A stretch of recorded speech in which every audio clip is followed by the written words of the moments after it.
Good morning.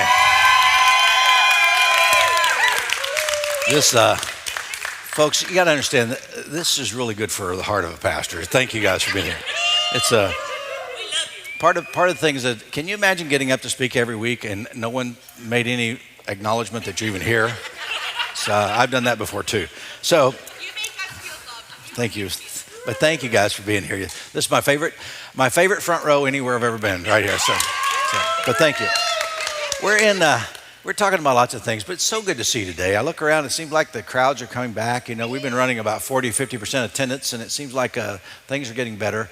I know that thank you for wearing your mask when you're out and around, and thank you for being here, and just practicing all the things that we do. So, and if you don't know about the building, we have big fresh air vents here. A lot of fresh air is being recycled, so the social distancing is being approved, and also the air is being pumped out. They said it takes 25 tons of extra air conditioning just to cool the outside air that we're bringing in, just in this room. You go, what does that do? Well, it makes that electric bill. That meter's like a Frisbee. It's just spinning out there. But thank you for your faithfulness and thanks for being here. We're in the series called Dream. This is kind of fun. We've been dreaming about lots of things. We're going to do about 9 weeks of Dream. And the first week we jumped into Nehemiah, and I began to tell you all about Nehemiah. Nehemiah was the cupbearer to the king.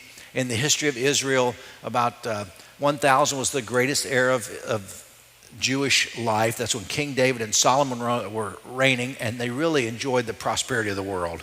About 922, the kingdom split.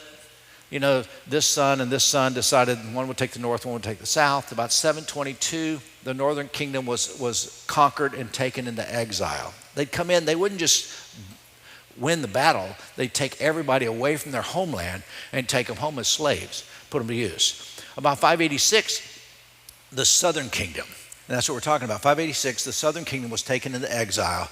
About 50 years later, the king of Persia took over all those kingdoms that had taken them in exile. He said, look, it's time for you just to go home. The Israel nation can go home.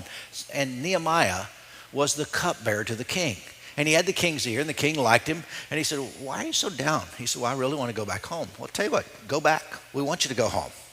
And the first week we talked about shattered dreams. Shattered dreams. Then we talked about keep silent until God confirms the dream. Today I want to talk to you about dream killers. So let's start with a story. There's a question that was asked to some students. Who is more satisfied? The man with 12 children or the man with $12 million? And one of the students answered, well, the man with $12 million is more satisfied because he has lots of money. The other student said, no, it's the man with 12 children. He said, why? He said, because he wants no more.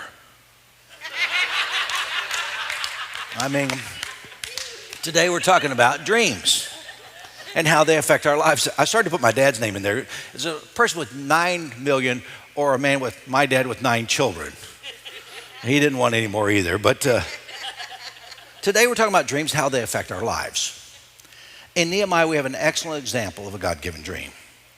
Cupbearer to the king, devastated about the shape of his hometown. And he heard that, from exile, that his hometown was just so run down. It was in ruin, post-war ruin. And for 50 years in neglect. And he began to say, I wonder what if we could get back and start rebuilding our hometown, rebuilding the city. And he went to the city with letters from the king, and when he did, he began to walk the dimensions of the dream. He kept silent until it was time to rebuild, then he started to rebuild just the walls. Now we begin to observe how other people do not like it when you dream. And rather than read the long chapter to you, because it's long, I'll just tell you the story. I'll paraphrase it and tell it to you and get a little more exciting at the same time. When Sanballat, one of the local non-Jewish leaders, heard that the Jews were slowly coming back to Jerusalem from exile, they were beginning to rebuild the wall, he was angry. He liked the way things were, and he began to belittle the Jews. He sat around with some of the local homeowners association members, and they created this phrase, NIMBY, not in my backyard. If you don't know that, that's a very common phrase. And what he really was saying is, you guys can build if you want, but I'm going to call code enforcement, and you're going to be in trouble. It won't be built to cold. And the people kept rebuilding the wall in their hometown. And he found out later they didn't even have a permit. Sounds like our pole barn. Anyways, when they were about half done, it's more true than you know. When they were about half done, Sanballat and Tobiah, these are the Arabs and the Ammonites, these are the code enforcement people, they began to do more than ridicule and threaten and fine. They began to plan attacks on the workers of the wall. Nehemiah heard their plans. He shifted his plans because he got all this insider information. He said, look, we're going to change the way we build the walls. We need families to work together. And half the family can build the wall, the other half will hold weapons to keep people away. The local government was frustrated with Nehemiah's ridiculous, feeble plan, but the wall continued to be built. And that's the story of my words, but that's really what happened. They continued to build the wall. So I want to share three things with you. They're in your notes. And here's the first one. Our dreams will often face opposition. Sanballat was the head of the opposition, and so was Tobiah and another guy by the name of Geshem. These men were the locals who were living in the land of the nation of Israel, and they'd been there for 50 years, and they were kind of liking it with the Jewish nation gone. And these critics, were intent on destroying the work of the Jews. They didn't want them to rebuild their walls. They liked the way things were. Would it be better with the walls? We don't care. We just do not like change. Sound familiar? You know, some people don't like change at all. And some people really love to change. Usually they get married. Right? There's usually one person who really likes to change and one that let's keep things in every relationship or most relationships. But they were intent on keeping Nehemiah from fulfilling his vision. There's a man who tells a story about a pilot and a plane, a small plane with a pilot, and he was flying with him and he noticed this, not an altitude indicator, but an attitude indicator. Not understanding how a plane could have an attitude, he began to ask the question, what does this mean? He said, well, a plane does have an attitude. If the plane's aircraft position in relation to the horizon, when the nose is pointed up on the plane, it's called a nose-up attitude. And when it's pointed down, it's called a nose-down attitude. And the attitude of the plane directly affects the performance of the plane. And I'd say that's also true in life. Keep your nose up, keep your attitude good, your life seems to go in a different trajectory. Keep your nose down, negative, critical, pessimistic, it's up to you. And if we live with an enthusiastic attitude, those around us are affected. Do you like to be around people who are fun? I remember on one of the trips I was in Ireland and I was sitting at a table and I was with two couples that we really had a lot of fun with, and we were laughing and laughing and laughing, and there was about 20 people on the trip. And the people we did not know came to me afterwards. He said, could we sit at your table tomorrow night? I said, why? He said, because you're having more fun than we are. And then the next night we sat, they came and sat with us, and we laughed and laughed and laughed. And this older guy's, really old, like my age. But after the meal, he said these words. He said, that's the most fun I've ever had in life. And I thought, man, you need to get out more. And that's just normal for us. I mean, normal. But I've looked at a table before. Ever been on those long tables at a wedding? And you're down here with people who don't talk, and they're just having a great time down there? I hate that. So I try to change that. But it's about enthusiasm. See, there are those who do their best, and accomplish the most in life, invariably possess this nose-up attitude or this contagious attitude.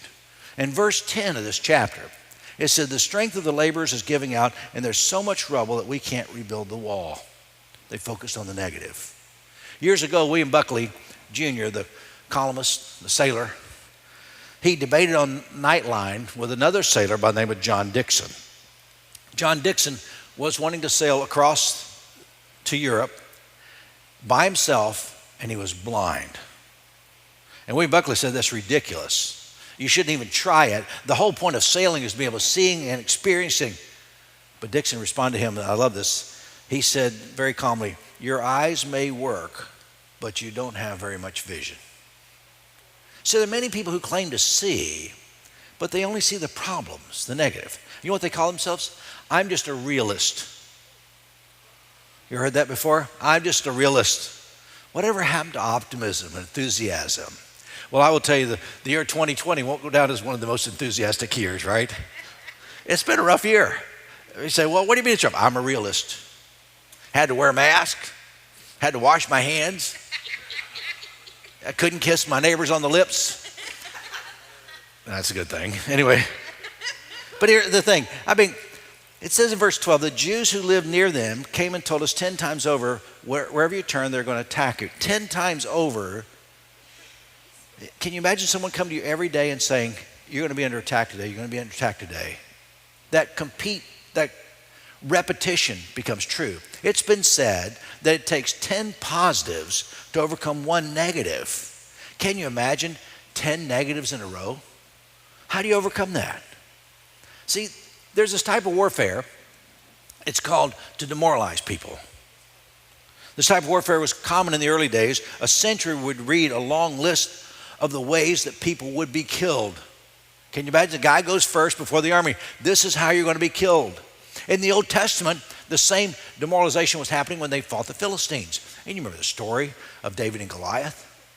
Goliath was the biggest guy they'd ever seen. He was a giant. He stood before them every day and said, I'm going to kill you. You guys are wimps. Just send out somebody and I'll take care of it. And day after day they were abused. And finally, David, this young boy, he defeated the enemy despite the odds.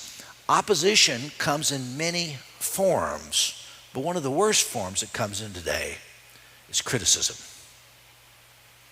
Now it's cloaked in all kinds of ways. I'm just giving advice. I'm not asking your advice about my hair. I'm just giving advice. Oh, just constructive criticism. What is that? Yeah, that's just like, go to the doctor and say, I'm sick. Well, I need a second opinion. Okay, you're ugly too. I don't need that kind of criticism. I don't need that opposition. Do you? The battle says it's impossible. The remedy to this opposition of maybe what you feel and I feel at times is found in verse 14. Don't be afraid of them. Remember the Lord who is great and awesome. You need to remember that. And fight for your wives and your homes. Nehemiah saw the problem. It was more than the walls. It was oppression. They were coming from exile, facing criticism. They had enough to do. We had to build this walls. It's rubble. It's a lot of problems. But all of a sudden we have to fight people while we're trying to do the best we can. Now let me ask a question. What if you and I begin to believe? What if we believe that everything that we do as a community really can make a difference in the world? We give away cars. We gave away another car this week. I'm looking forward to the day we can change oil again. The pole barn is under construction again, this time with a permit. We're ahead of the game. But what if we believe that the love of Christ living in us can help us to change the world? What if you and I begin to believe when we walk out these doors that God's plan for your life and my life is that we have the Spirit of Christ. Now let's be the hands and feet of Christ. Let's do good things. Let's do good works. Let's help people. What if we were to do that? I'm suggesting to you, if we do, we will succeed where others have failed. Why? Because we believed it could happen. We trust God with it. Years ago, I had a dream to start a charter school, and the one that would meet in our facility. It was a crazy dream, but we were in a school for 9 years at Suncoast. We set up and toured, new church plant. We set up and tear it down every week, put it in a trailer, finally put it in the closet. And I thought, wow, wouldn't it be great when we build a facility, since we use it on the weekend and the school use it during the week, it was a pretty good marriage. So what if we build a building? Wouldn't it be great to have a school use it during the week and us use it on the weekend? And that's what happened. It's a great shared space. But we went before the county and asked permission. Sometimes asking permission is overrated. So we went and asked for permission. And you know what they said? No. It's a great idea. Shared space. No, we're not going to allow it to happen. No real good reason. Rather than maybe somebody just didn't want it to happen and had a good friend or gave the county commissioners a lot of money. That's my thought. And I'm not saying who they were, but all of them. They're no longer in power, thank you. But the county commissioners turned us down.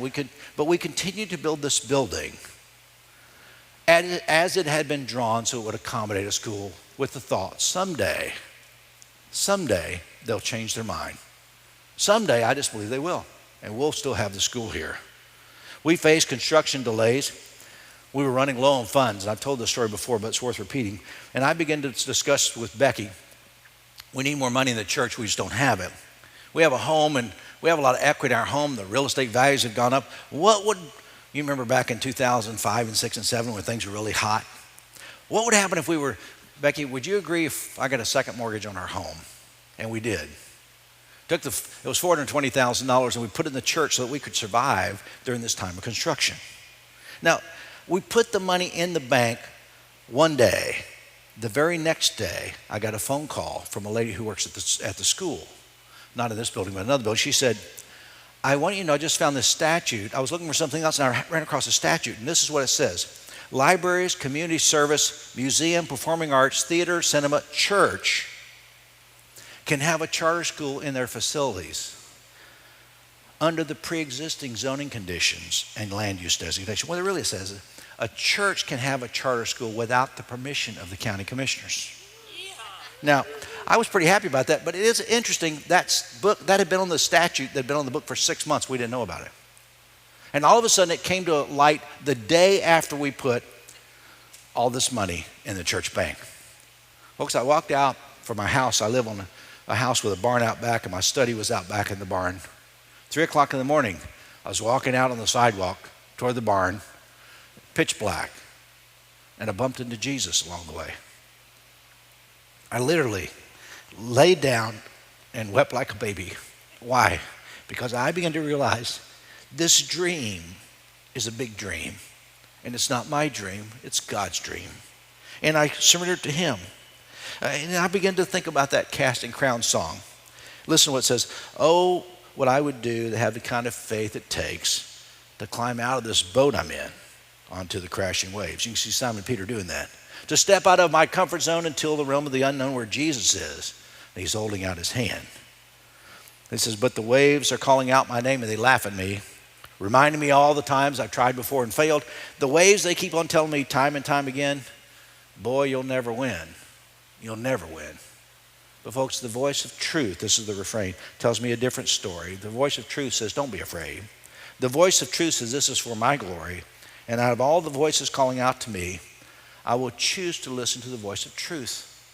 Now you can listen to the negative, or you can follow the positive. And there's a second verse of that about, the giant and David, the giant's calling out my name saying, you'll never win. But we know the end of the story. It's the voice of truth. Folks, I begin to tell you, as you begin to dream, as you and I begin to dream, things begin to change. That day, I remember going back in, I was so excited about that statute, I called my attorneys, I said, look, I just got to make sure that I'm reading this right. And the voice of Brunson said yes. I had people look at it, I had bankers look at it, they loaned us millions of dollars more to complete the building because of this statute. The dream of sharing a school and space was to become a reality. We were just ready to get building was complete, getting our certificate of occupancy so that the school, they'd already given their notice, they're moving in here. It was August 2007, ready to make the move. Then I got notice from the newspaper. There was an article, basically said that we were building a school, not a church, and we were doing some things that are against the law, and they refused to give us our certificate of occupancy for the school. Why? Because one attorney says, well, I know that's what it says, but what does is? I don't know what is means or the means. Well, we went to court and fought the county of Sarasota. It's cost us a lot of money. But I'll tell you this, when the judge stood up and said to the county officials, and if you work for the county, forgive me, but you know if you work for the county. It's a bureaucracy. They said, I want that order, that certificate of occupancy on my desk tomorrow by 10 o'clock. And I want an apology to the church for the way you've been treating them. And I use the deep south. The judge just gave them a verbal spanking. And I walked out of there feeling pretty good. Why? Because the voice of truth. We're not trying to dupe people or take advantage. We're trying to do what God calls us to do in an appropriate way. We try not to break the laws. We try to live within the laws most of the time. I mean, fair enough. I mean, sometimes they don't make any sense, but the voice of truth, it becomes a reality. So here's what I want you to hear me very clearly. There's always an enemy against your dream. If it can happen to the church, it can happen against your dream. Whether you're trying to start a family, trying to build a business, trying to do something that you've never seen done before. Pray about it. Surrender it to God. If it's His dream, just step back and join His dream. And if it's just about your dream or your selfish ambition, it probably isn't going to work very well anyway. But it's okay to dream dreams, even if they are just for you. But just if it's a good dream, it's a valid dream, trust your heart and trust God. Which leads me to number 2. The goal in life is to stand in the gap. The opposition in our life comes opportunity, I think, when our hearts are surrendered to God. See, the walls were under construction. The project was at a critical time, and it seems criticism often comes at critical times. They either had to continue or quit. You know what? Listen very carefully. I love this passage because often we're not called to save the whole world. We're just called to stand in the gap. And it was a family, it was a community, and they worked together and they stood in the gap and they made it to what they need to do. My purpose in life is defined by where I'm standing today. I love to tell a story about Joe Garagiola. He's the former Major League Baseball catcher. About the time when Stan Musial, if you don't know Stan Musial, legendary baseball player, came to the plate in a critical game, and as an outstanding hitter, no pitcher wanted to pitch to Stan Musial. He was at the peak of his career.